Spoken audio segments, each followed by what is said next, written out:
특별히 조류 동물들에게서 나타나는 현상이 있는데 그 각인 효과라는 게 있습니다. 각인 효과라는 게 뭐냐? 태어났을 때 처음 본 것을 애착하고 그 행동을 따라한다라는 것입니다. 그래서 거위는 태어나서 처음 본 것을 자신의 엄마로 생각합니다. 그래서 알에서 처음 나온 거위가 강아지를 딱 처음 보면 강아지를 엄마로 생각합니다. 그리고 자신도 강아지인 줄 압니다.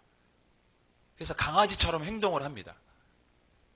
거위가 물에 이렇게 떠다니는 게 아니라 강아지처럼 잔디밭에 이렇게 강아지들이 웅크리고 있잖아요. 계속 강아지처럼 하루 종일 웅크리고 있어요. 또 주인이 오면 강아지들은 어떻게 합니까? 막 뛰어나가서 뱅글뱅글 돌면서 주인을 맞이하는데 거위도 주인이 오면 강아지를 따라서 막 뱅글뱅글 돕니다. 뒤뚱뒤뚱 거리면서. 또 낯선 사람이 차에서 내려서 집으로 오면 강아지들은 어떻게 하죠? 막 짖어댑니다. 오리도 꽥꽥 짖어댑니다. 이게 각인 효과입니다. 여러분 이런 오리가 거위죠. 제가 거위 오리 지금 헷갈리고 있습니다. 거위가 계속해서 이렇게 살다가 만약에 죽었다고 생각하면 여러분 그런 거위를 보면 여러분 어떤 마음이 듭니까? 뭐 우습기도 하고 어떻게 보면 한심하다는 생각도 들지만 또 안타깝다는 생각도 들죠. 왜냐하면 거위는 거위답게 살아야 되는데 거위가 뭐처럼 살고 있습니까? 강아지처럼 살았기 때문에.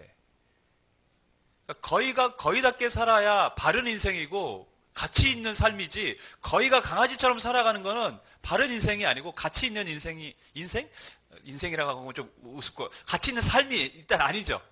그렇게 살아간 것이 아닙니다.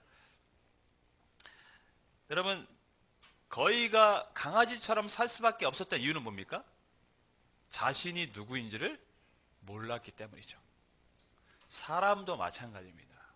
사람이 바른 인생을 살기 위해서 의미 있고 가치 있는 인생을 살기 위해서 무엇이 필요합니까?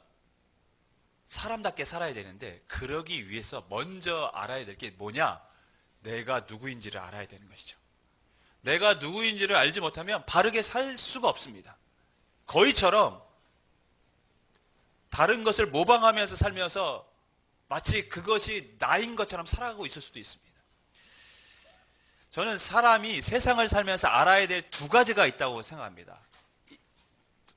이것만은 반드시 알아야 된다. 그것이 뭐냐? 첫째, 하나님이 어떤 분이신지 알아야 됩니다. 둘째, 사람, 내가 누구인지 알아야 됩니다. 그럴 때 바르고 의미 있게 헛되지 않은 인생을 살 수 있습니다. 성경은 그래서 끊임없이 우리에게 뭘 알려주냐면 하나님이 어떤 분이신지 사람은 누구인지를 계속해서 반복적으로 알려주고 있습니다. 성경이 말하는 인간은 어떤 존재입니까? 성경은 인간을 소개할 때 양면성을 가진 존재로 항상 우리를 설명하고 소개하고 있습니다. 제가 지난주에 사람은 어떤 존재입니까? 질그릇과 같이 연약하고 볼품없고 깨지기 쉬운 존재입니다. 하지만 그 안에 보배를 담고 있어서 질그릇과 같이 연약하고 볼품없지만 또 가치 있는 존재라고 성경은 말씀하고 있습니다. 하나님께서 사람을 뭘로 지으셨습니까?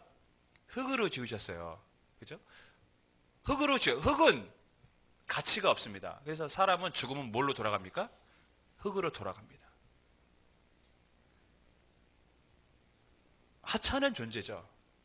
근데 하나님은 흙으로만 사람을 지은 게 아니라 또 뭘로 만드셨습니까? 하나님의 형상으로 만드셨다고 기록을 하고 있습니다. 그래서 흙이지만 하나님의 형상으로 지음받은 의미 있고 아주 가치 있는 보배로운 존재라고 또 우리에게 사람을 소개합니다. 여러분, 하나님께서 흙으로 지음받은 인간이 타락을 했는데 범죄했는데 왜 자신의 아들을 이 땅에 보내셔서 십자가에서 죽게 하시며 죄값을 대신 지불하게 하십니까? 흙일 뿐인데 단순히 흙이 아니라는 것이죠. 제가 이 비유를 자주 씁니다. 점토가 망가지면 마음 아픕니까? 점토로 뭘 만들다가 내가 생각한 대로 만들어지지 않으면 가슴 아파하고 막 찢어지도록 괴롭습니까? 그렇지 않습니다. 그냥 다시 으깨서 만들면 됩니다. 흙으로 지음받은 인간이 타락했는데 왜 하나님이 마음 아파하십니까? 단순히 흙이 아니라는 것이죠. 하나님의 형상으로 지음받은 아주 보배로운 존재이기 때문에, 하나님 보시기에는 아주 소중한 존재이기 때문에 하나님이 마음 아파하셨다는 것입니다. 인간은 양면성이 있어요. 흙이지만 하나님의 형상으로 지음받았고, 질그릇과 같이 연약하지만 또 보배를 담은 가치 있는 존재들이고, 성경이 인간을 소개할 때 가장 중요하게 설명하는 것이 하나가 있습니다. 그것은 뭐냐? 죄인인데 또 뭡니까? 의인이라는 것이죠. 성경은 늘 이렇게 사람을 양면적인 존재로 소개합니다. 우리는 다 죄인입니다. 로마서 3장 10절에 모든 사람이 다 죄를 범하였음에 하나님의 영광에 이르지 못한다고 기록하고 있고, 의인은 없나니 하나도 없다라고 얘기했습니다. 성경은 모든 사람이 다 죄인이라고 선언했습니다. 그럼에도 불구하고 또한 성경은 우리가 의인이라고 얘기합니다. 죄인과 의인의 개념은 완전히 반대되는 개념이죠.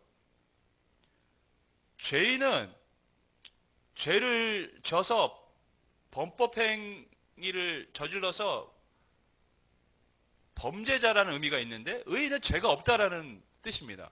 그러니까 두 개의 뜻은 실은 정반대인데, 성경은 이 정반대의 의미를 인간에게 같이 부여하고 있습니다. 인간은 죄인이지만 의인이다. 부자인데 거지. 말이 됩니까? 친일파인데 애국자. 이것처럼 말이 안 되는 게 어디 있습니까? 근데 성경은 그렇게 인간을 소개합니다. 죄인이지만 의인이라는 것이죠.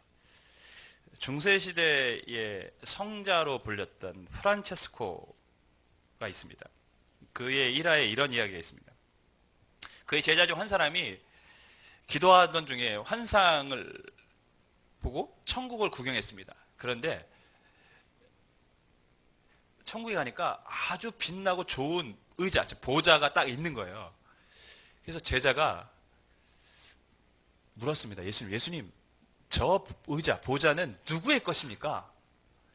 그랬더니 예수님이, 저 의자는 너의 스승, 겸손하게 인생을 살아갔던 프란체스코의 것이다. 그를 위해 준비한 자리다. 딱 말씀하시는 거예요. 근데 제자가 이 말을 들었을 때 기뻤을까요? 우리 스승이 역시 대단하다. 그게 아니라 인간은 참 못됐어요. 시기하는 마음이 생긴 거죠. 저 자리에 내가 앉고 싶은 마음이 생긴 거예요. 그래서 나중에 프란체스코를 만나서 그를 약간 시험에 빠지게 하려고, 선생님은 자신을 어떤 사람으로 생각하십니까? 이렇게 물었어요. 그랬더니 프란체스코가, 나는 세상에서 가장 악한 사람일세. 이렇게 얘기했습니다. 그때 제자가 화가 났어요. 아니, 세상에 죄를 지은 사람이 얼마나 많은데, 그리고 모든 사람들이 성인이라고 선생님을 인정해 주는데 어떻게 그런 말씀을 하실 수 있습니까? 선생님은 교만한 사람입니다. 이렇게 얘기했어요. 그랬더니 프란체스코가 제자에게 이런 얘기를 합니다. 자네가 날 잘 몰라서 하는 말이세. 만일에 하나님께서 내게 베푸신 그 큰 은혜를 다른 사람에게 베풀었다면 그들은 나보다 더 훌륭한 사람이 되었을 것이네. 오직 나는 하나님의 은혜로 이 자리에 있는 것 뿐일세. 이렇게 대답을 했습니다. 중세시대의 성자로 추앙받았던 프란체스코도 자신이 큰 죄인이라고 인식하고 살았습니다. 하물며 성자의 근처도 못 가는 우리일까 보냐. 우리는 어떻습니까? 우리나라 속담에 털어서 먼지 안 나는 사람 없다는 말이 있습니다. 요즘 인사청문회 하죠? 인사청문회 할 때마다 난립니다, 지금. 근데 제가 봤을 땐 털어서 먼지 안 나는 사람 없기 때문에 이게 다 뒤지면 다 나오게 돼 있어요. 그게 사람이에요. 여러분, 우리가 죄인이라는 사실을 부인하지 않습니다. 또 매일 그렇게 느끼고 살아갑니다. 우리 안에 분노가 있고 시기하는 마음이 있고 하루에도 수없이 많은 거짓말을 하고 살아가고 있고, 제가 그렇다는 이야기는 아닙니다. 나에게 좋지 않은 말을 한 사람 또는 나의 마음을 상하게 한 사람을 생각하면 용서하는 마음보다는 대놓고 말은 못해도 속으로는 폭언을 하는 거죠. 네가 잘 되나 봐라. 아니면 잘 되면 배가 아픈 저. 저럴 리가 없는데 언젠간 망할 거야. 그게 사람입니다. 성경의 말씀처럼 나를 돌아보며 나의 삶을 조금만 생각해보면 죄인이라는 것을 부인할 수가 없습니다. 그런데 성경은 우리가 죄인인 거이지만 또한 의인이라고 말을 하죠. 여러분, 어떻게 죄인이 의인이 될 수가 있을까요? 근데 이 의인이 된다는 것은 굉장히 중요합니다. 왜냐하면 의인은 무너져가는 가정을, 나라를 바꿀 수 있는 사람들이기 때문입니다. 그래서 의인은 굉장히 중요한 사람들이죠. 그래서 오늘 시편 51편을 통해서 하나님이 찾으시는 의인은 누구인가 오늘 말씀을 통해서 살펴보고자 합니다. 어느 시대나 이제 경제적으로 부흥하고 안정이 되면 사람들이 다른 것에 이제 몰두를 하기 시작합니다. 그래서 건전한 방향으로 흐르면 레저, 취미 활동, 아니면 자기 개발 이런 쪽으로 흘러가죠. 그래서 뭐 영어를 공부한다든가 자격증을 딴다든가 아니면 운동을 한다든가. 그래서 요즘 뭐 동아리 활동, 스포츠 활동 많이 하는 게 그만큼 우리가 경제적으로 발전됐다는 것입니다. 실은 옛날에는 그런 거 할 여력도 없었어요. 지금 그만큼 부유하게 살아가고 있다는 증거입니다. 그래서 제가 가끔 이렇게 야구 중계를 볼 때가 있는데, 야구 중계를 보면 홈이 있고 원정이 있어요.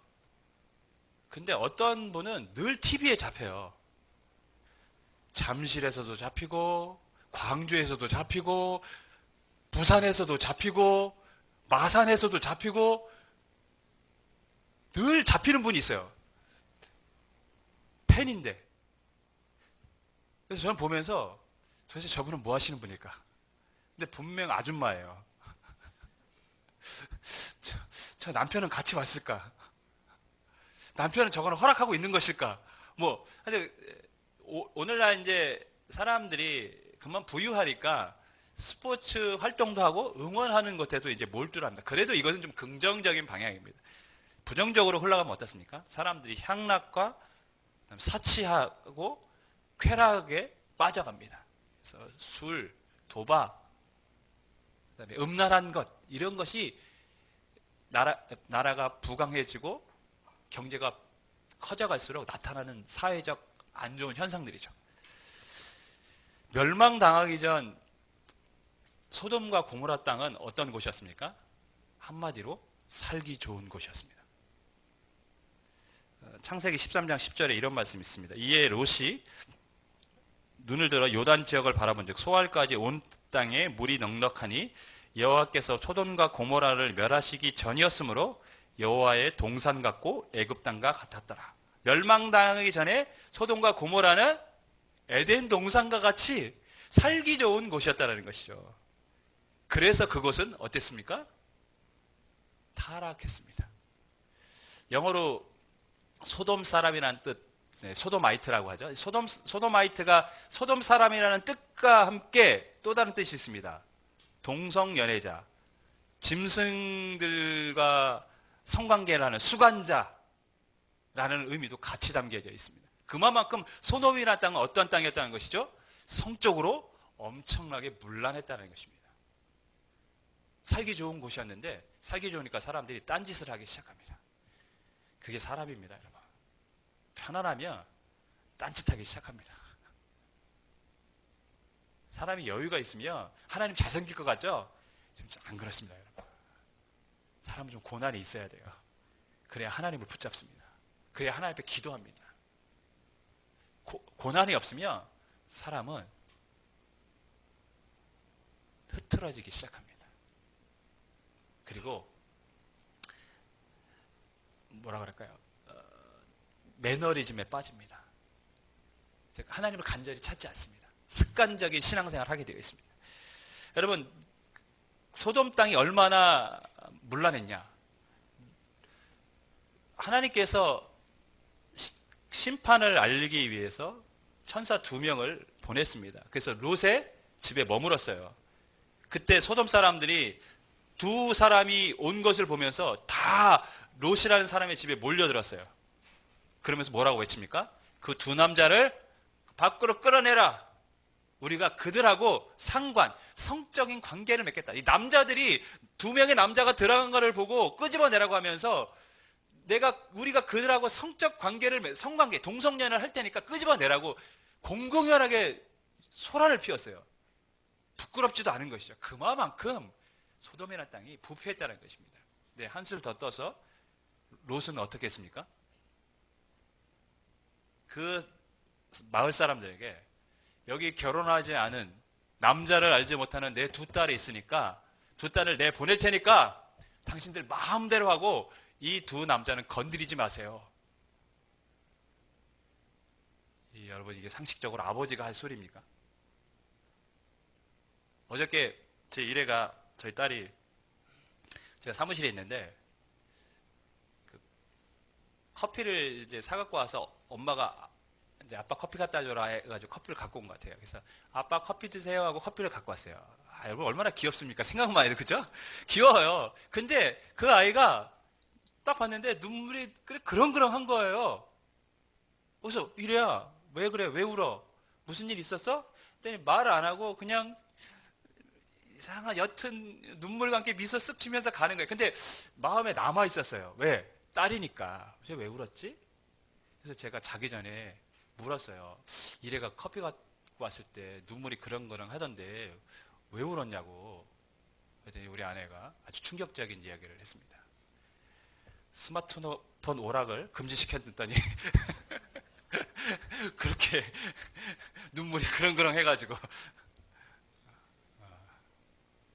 여러분, 자기 딸이 작은 그런 일에도 아버지는 마음 아파하고 그러는 것이 부모의 마음 아닙니까? 근데 낯선 사람들을 보호하기 위해서 지금 자기 딸을 내놓고 있습니다. 마음대로 하라고. 그런 세상이 소돔과 고모라 땅이었어요. 그만큼 부패했고, 그래서 그들은 하나님의 심판을 피할 길이 없었습니다. 그때 이제 아브라함이 롯을 생각하면서 하나님 앞에 요구를 하죠. 의인이 거기에 있는데 죄인들과 함께 심판하는 게 하나님 옳습니까? 그건 옳은 것이 아닙니다. 그 의인들은 어떻게 할 겁니까? 그래서 하나님한테 의인 50명 찾으면 어떻게 할 겁니까? 그랬더니 찾아보라고. 안 될 것 같아요. 그러니까 숫자를 줄이죠. 몇 명까지 줄입니까? 45명 해봐. 40명 해봐. 30명 해봐. 20명 찾아봐. 마지막으로 말씀드리겠습니다. 10명 찾으면 어떻게 하실 것입니까? 10명 찾아봐. 내가 10명의 의인들로 인하여 멸망시키지 않을 거야. 근데 그 10명의 의인이 없었어요. 그래서 소돔과 고모라는 멸망을 당했습니다. 10명의 의인이 있었다면 어땠을까요? 소돔과 고모라는 멸망당하지 않았을 것이죠. 하나님이 의인을 찾고 계십니다. 그 의인이 있으면 하나님은 여러분의 가정, 우리 교회, 우리 민족을 궁일히 여겨주시고 지켜주실 줄 믿습니다. 그래서 의인이 되는 게 중요합니다. 그러면 어떻게 의인이 되어야 되는 것이냐 도대체. 실은 성경은 우리가 예수님을 믿으면 하나님이 우리를 의롭게 여겨준다고 했어요. 그런데 그거는 법률적인 해석이고요. 그러니까 법적으로 우리는 의인이 맞습니다. 하지만 하나님이 찾으시는 의인은 또 따로 있다라는 것이죠. 여러분, 1000만이 넘는 그리스도인이 있어요. 그런데 이 나라는 왜 이렇게 부패합니까? 왜 점점점 타락해 갑니까? 그것은 천만의 그리스도인이 있지만 법률적으로는 우리가 의인으로 하나님 앞에 칭함을 받을지 모르겠지만 하나님이 찾으시는 의인은 이 땅에 많지 않다라는 것이죠. 그럼 도대체 누가 의인입니까? 여러분 오늘 본문 시편 51편 성경을 보시면 위에 부제가 달렸어요. 그죠? 우리 같이 읽도록 하겠습니다. 어떻게 이 시편 50편이 왜 쓰여졌는지에 대해서 우리 같이 했습니다. 시작.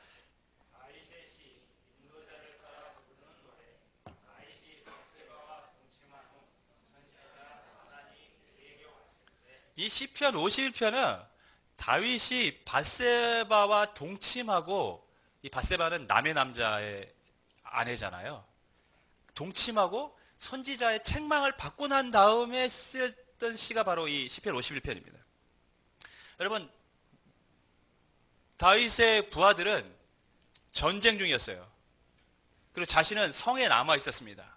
근데 밖에 웬 아름다운 여자가 눈에 들어옵니다. 그 여자를 불러다가 동침을 했어요. 왕이 그럴 수 있습니까? 왕이면? 근데 알고 봤더니 자기 부하의 아내였고, 그 부하는 지금 전쟁터에서 열심히 전쟁 중이에요. 나라를 위해서.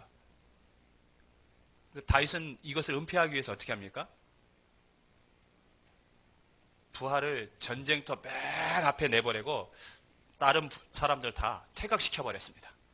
그럼 어떻게 됩니까? 그 사람은 죽겠죠. 혼자 어떻게 적들과 싸워서 이기겠어요? 그렇게 실은 간접 살인을 한 거죠. 살인 교사 한 겁니다. 다윗의 죄가 적습니까? 권력이 있다고 남의 아내를 자기 것으로 만들고 그것을 숨기기 위해서 부하를 전쟁터에서 죽게 한 다윗의 죄가 적습니까? 엄청나게 큰 죄죠. 여기 우리의 그런 죄를 지는 사람 있습니까? 없습니다. 우리는 그렇게까지 용감하지 않습니다. 그렇게까지 또 권력도 있지도 않습니다. 그런데 다윗은 하나님 마음에 합한 자라는 이야기를 들었어요. 그게 놀랍지 않습니까? 어떻게 이런 사람이 하나님 마음에 합한 자라는 이야기를 듣습니까? 그 이유가 17절 말씀입니다. 우리 같이 읽습니다. 시작.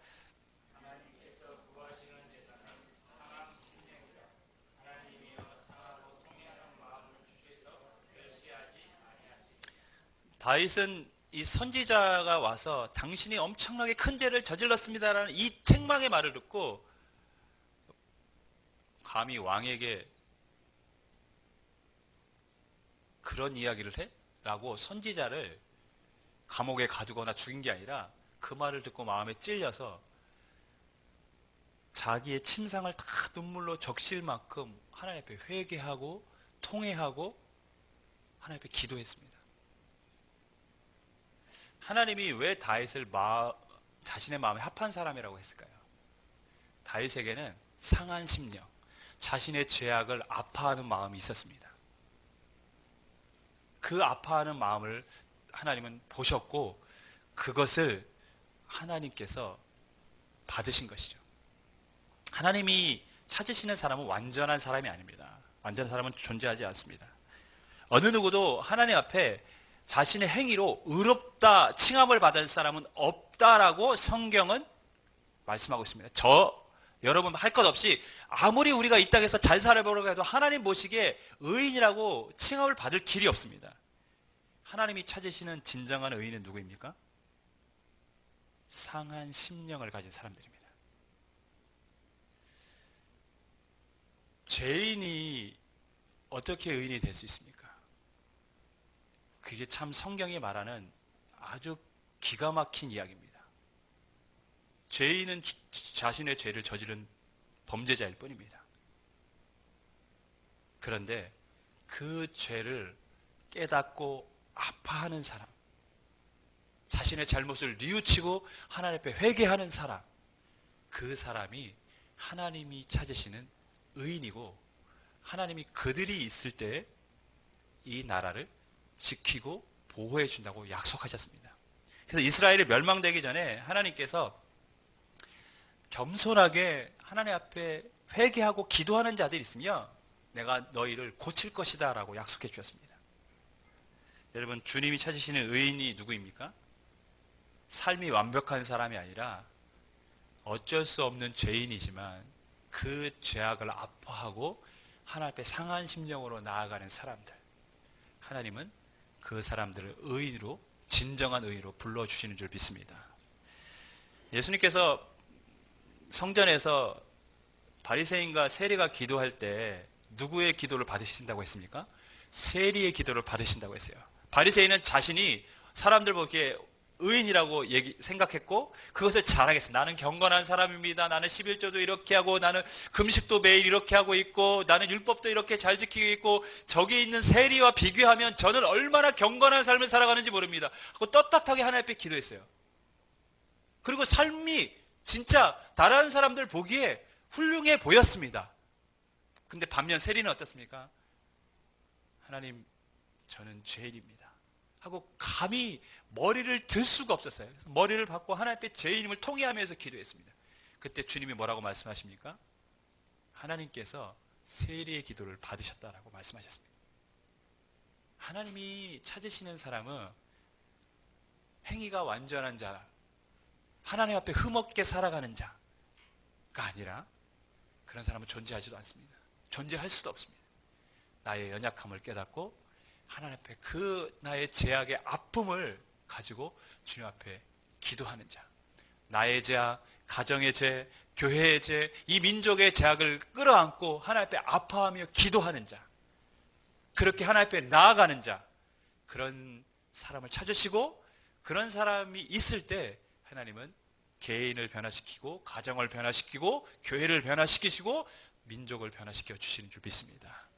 저와 여러분이 하나님이 찾으시는 의인, 상한 심령을 가진 사람들이 되기를 주님의 이름으로 간절히 축원하겠습니다. 두 명의 그리스도인이 끝난 것 같죠? 두 명의 사람이 길을 걷고 있습니다. 한 명은 그리스도인이고 한 명은 비그리스도인입니다. 근데 그리스도인이 길을 갔다가 돌에 걸려 넘어졌어요. 넘어지니까 기분이 나쁘잖아요. 그러니까 자신도 모르게 아우, 오늘 재수 더럽게 없네 이렇게 얘기했어요. 근데 옆에 비그리스도인이 듣고 있으니까, 불신자가 듣고 있으니까 마음이 좀 찔렸어요. 그래서 속으로 아유, 하나님, 내가 잘못한 것 같네요. 그러면서 회개하면서 주님, 그리스도인으로 산다는 것은 참 힘듭니다. 이렇게 얘기를 했어요. 그랬더니 이제 옆에 있던 이제 친구가 아니, 뭘 그런 걸 갖고 회개하냐고. 좀 삶을 자유롭게 살라고. 근데 그 말에 일리가 있지 않습니까? 비그리스도인, 불신자의 말이 솔직히 우리 마음에 더 와닿습니다. 뭘 그런 거 갖고 회개를 하냐고. 어쩌면 우리는 이 불신자의 말에 고개를 끄덕일 수 있습니다. 하지만 작은 죄에도 민감하게 반응했다라는 것은 그 안에 그리스도의 생명이 있다는 것이고 그가 살아있다는 것이며 그가 상한 심령을 갖고 하나님 앞에 나아가고 있다는 것이죠. 죄에 둔감하기 시작한 순간 우리는 상한 심령을 가질 수가 없습니다. 여러분, 저는 여러분이 이 땅을 살아가면서 우리가 뭐 완전한 사람들이 실수할 수가 있습니다. 넘어질 수도 있습니다. 내가 하지 말아야 된다라고 생각했던 것들을 뭐 가정에서 또 직장에서 자녀들에게 해갈 수도 있어요. 그 여러분의 가정의 아픈 부분을 여러분이 보고 살아가고 있을 수도 있습니다. 그때 주님이 우리에게 무엇을 원하시겠습니까? 에이, 그냥 어떻게 되겠지 라는 게 아니라 아픔을 갖고 주님 앞에 주님은 기도하기를 원하시는 줄 믿습니다. 그 상한 심령을 가진 의인, 그 사람이 가정과 교회와 민족을 세우는 사람인 줄 알고 저와 여러분이 그런 마음으로 주께 나아가기를 주님의 이름으로 간절히 축원하겠습니다. 기도하겠습니다.